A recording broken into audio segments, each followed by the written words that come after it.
Bernie has supported a single-payer Medicare for all healthcare system for several decades, including his years in the House. As he has pointed out many times, the efforts by the Clinton and Obama administrations to reform healthcare were insufficient because both efforts continued to give the insurance and drug industries huge profits and bankrupt millions of Americans.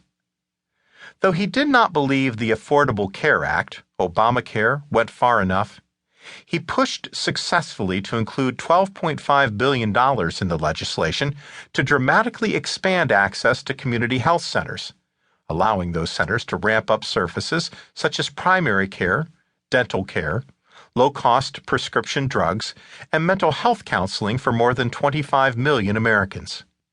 When the U.S. Supreme Court recently ruled to preserve the ACA's core framework, Bernie praised the decision.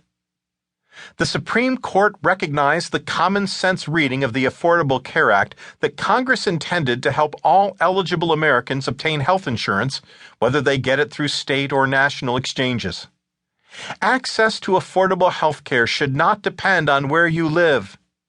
At a time when the United States is the only major country on earth that doesn't guarantee health care to all Americans, and 35 million of our citizens today still lack insurance, it would have been an outrage to throw 6.4 million more people off health insurance.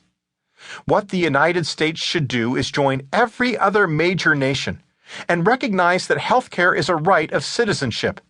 A Medicare for all single-payer system would provide better care at less cost for more Americans. In this 2009 Senate floor debate, Bernie makes the case for a national health care system and why a single-payer system makes the most sense, financially and morally. JT.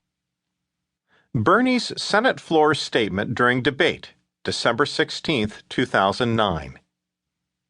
The day will come, although I recognize it is not today, when the Congress will have the courage to stand up to the private insurance companies and the drug companies and the medical equipment suppliers and all of those who profit and make billions of dollars every single year off of human sickness.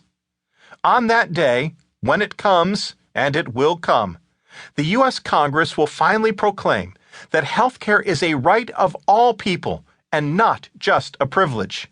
And that day will come as surely as I stand here today. There are those who think that Medicare for all is some kind of a fringe idea, that there are just a few left-wing folks out there who think this is the way to go. But let me assure you that this is absolutely not the case. The single-payer concept has widespread support from diverse groups from diverse regions throughout the United States. In fact, in a 2007 AP Yahoo poll, 65% of respondents said that the United States should adopt a universal health insurance program in which everyone is covered under a program like Medicare that is run by the government and financed by taxpayers. Why is it that we need an entirely new approach for health care in this country? The answer is pretty obvious.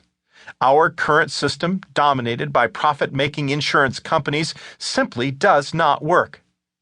Yes, we have to confess it does work for the insurance companies that make huge profits and provide their CEOs with extravagant compensation packages.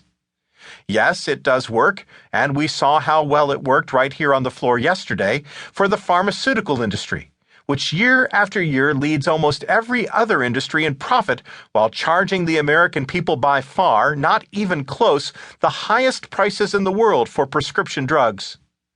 So it works for the insurance companies.